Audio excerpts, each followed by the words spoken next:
What's up, guys? Just here back to my channel. Tonight, I'll be doing a review for Aew Dynamite. So let's get to it then.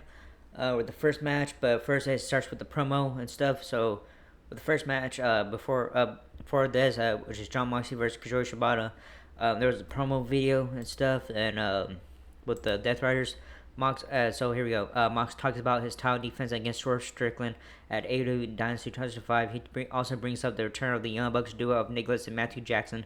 He tells them to be careful with the decisions they make now that they're back inside the building. The theme for Mox plays and out comes the the Dead Riders leader, accompanied by Maria Shafir. He sells inside the square circle, where it's advertised non-title tilt against the Ops own Kazori Shibata.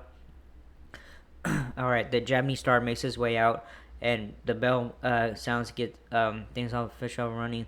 Mox slaps a side headlock on Shibata. Shibata struggles, but ends up getting Mox down and controlling him with the head scissors. They work their way up and lock up again.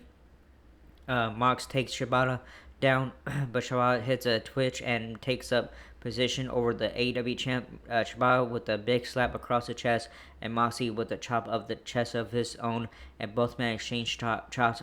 Moxley to the ropes, and he lands two boots to the face, but Shibata with the heel trip followed by a chin lock. He gets Moxley into an octopus hold, but lets Moxley out of it and gets Moxley in the corner. He goes for a right hand, but Moxley with the clothesline, he goes for the cover, but Shibata kicks out.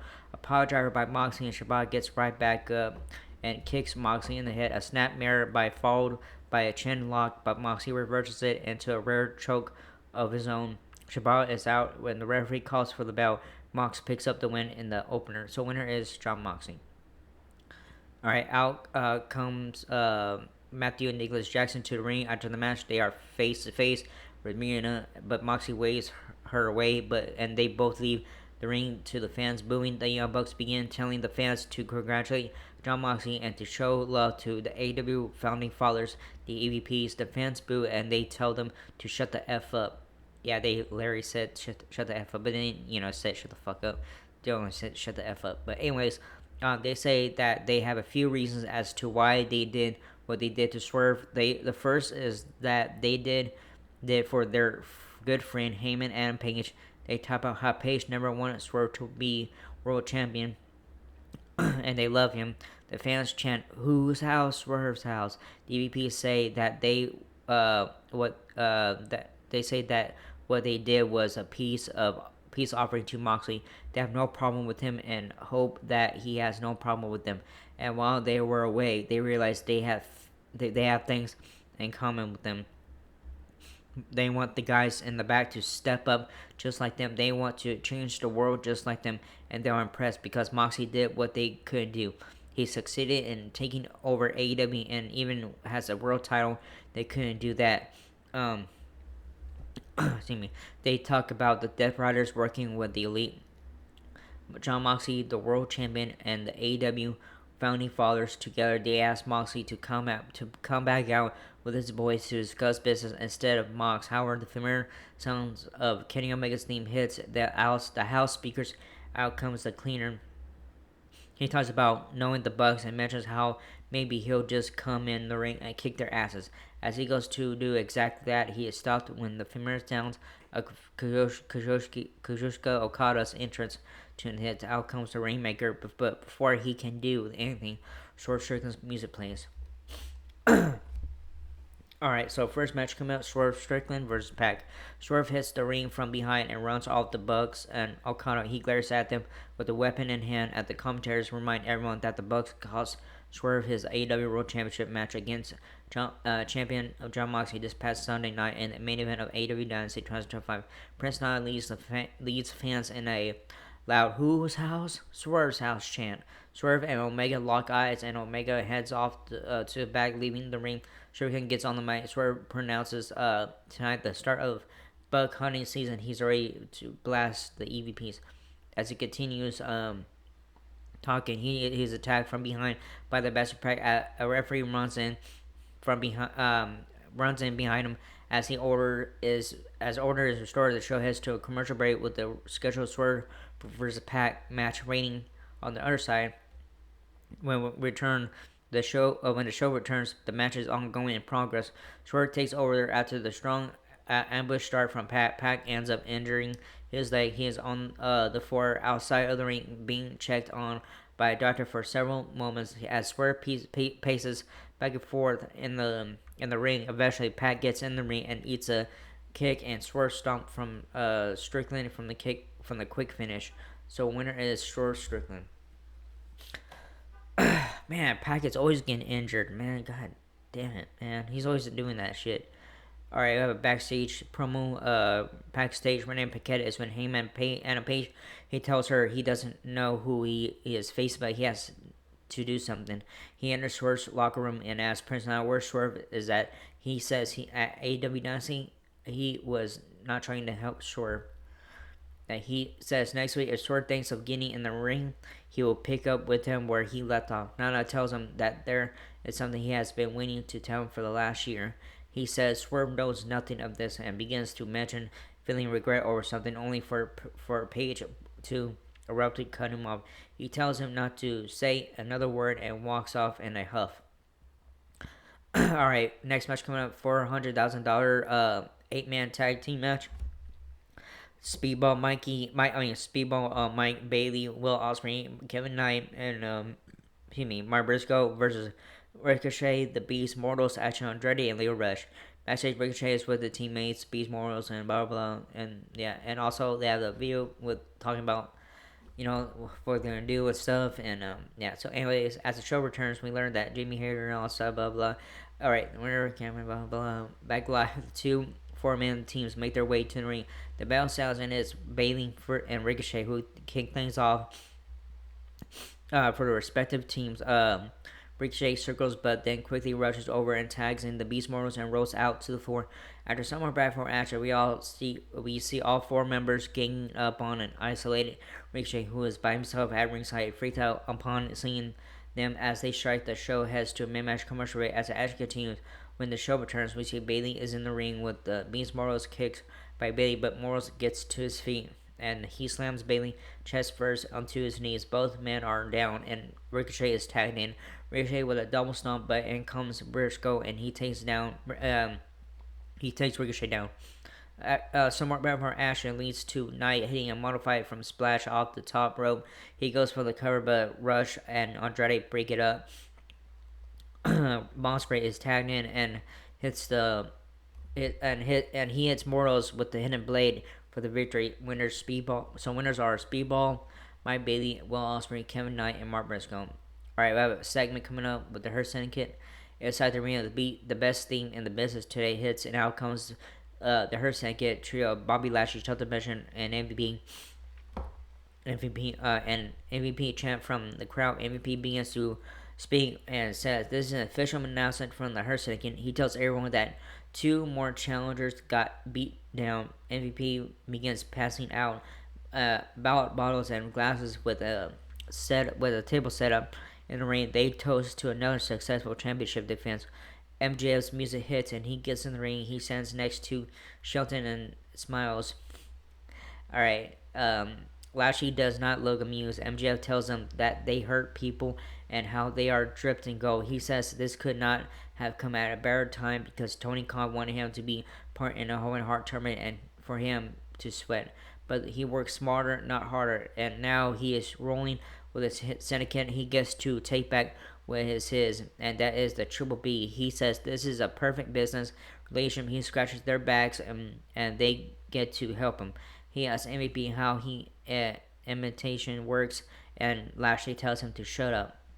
Everyone saw that what MJF tried to help them, but he didn't get the job done. He tells him that this is another reason why they don't need MJF. He tells him not to point at him, and both men begin to argue. Shelton and MVP get in the way to break it up. MVP tells MJF that they go way back, but in order for MJF to join the syndicate, he has to get 3 thumbs up. MVP puts his thumb up, and Shelton puts his sideways and turns it down. Shelton and Lashley hug and leave the ring. MVP looks at MJF, shrugs, and leaves the ring. MJF is unhappy as the syndicate leaves. All right, so next match is Owen Hart, an Owen Hart Cup with the women's Thunder Rosa versus Chris Stanlander. All right, inside the arena, the theme for Thomas Tommy Storm hits, and out comes the AEW Women's World Champion to join as Skylar Tony Giovanni and Taz on special guest commentary for our next match of the evening. Out comes the competitors Thunder Rosa and Chris Stanlander for the first ever one-on-one showdown. The bell sounds, and this first round matches in the 2025 Owen Hart Cup Women's Tournament is officially off and running. Chris with a shoulder tackle, but Rosa gets up with gets back up. Rosa with an arm drag takedown. Both women back up, and Chris with an arm drag followed by a drop kick. Chris runs to the ropes, but Rosa with a kick to the face.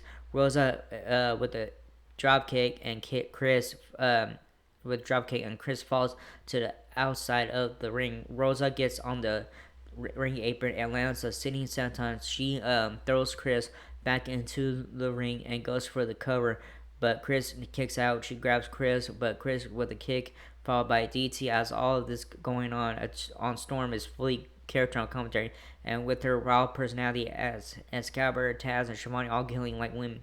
On that note, the show heads to a mid-match commercial break. When the show returns, Storm still has a regular commentary trio and a full-blown case of the giggle fits in the ring. However, the Saturday Night Fever earns Statlander the win. Alright, Storm stands up and looks on at Statlander as she celebrates. Statlander will face the winner of Jamie Hayter for versus Bailey Starks from this week's episode of AW Collision. The winner of Hardy Cameron versus Athena will face Mercedes Moné in the next round on the other side of the bracket. Alright, so winner and advancing Chris Statlander. Alright, backstage promo with Don Callis. Backstage also, Don Callis is standing by with Crowd Fletcher and Kinoshi Takesha. He talks about Brody King getting won by them with the win over Lance Archer and the Owen Hart Cup tournament, men's tournament. He says that shan't happen again. He then goes on to announce that the Don Callis family is accepting new members. He tells everyone interested to send their application and bank information. The brief backstage segment wraps up on that note. I have a segment with Chris Jericho. At the quick backstage promo from new TNT champion Adam Cole and his fellow undisputed Kyle O'Reilly and Roger Show, he feels big things are coming for all three of them now that Cole is the new face of TNT. Inside the arena, we hear the familiar sounds of Chris Jericho's theme music hits. Out comes the learning tree for his advertised installment of his TV time and ring talk show segment. He points out the obvious, which is that he no longer holds the ROH World Championship.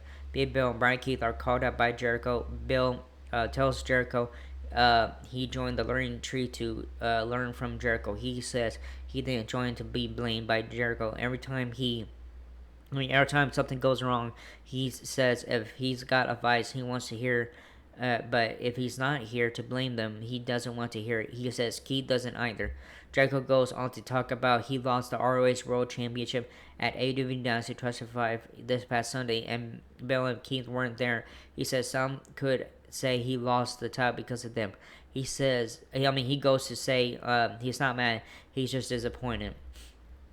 He repeats, I'm disappointed, as he goes on a rage, smashing his TV set with Floyd the baseball bat. He lets out an F-bomb as he yells, I'm fucking pointed. The commentators apologize for his language. He storms off by himself. Okay, we have a promo with backstage and stuff. Another one with the Hurt Syndicate and all that. Backstage, we see the Hurt Syndicate being interviewed when it talks and walks MJF. He tells the interview to take a hike. He has MVP. He looks like a female dog. MVP asks him what his point is. MJF says he keeps being treated like a bitch, but he is MJF. MVP tells him that's the problem. They know who he is, and this is business. And in business, you find your consumer. You find out what they want, and you give it to them. He just says MJF try that if he wants different results. Alright, main event coming up. And Samoa Joe and Hook versus Claudio Castagnoli and Wheeler Yuta. Main event time. Before we shoot back to the parking lot where we see Chris Jericho walking by himself with Floyd, the baseball bat still in hand.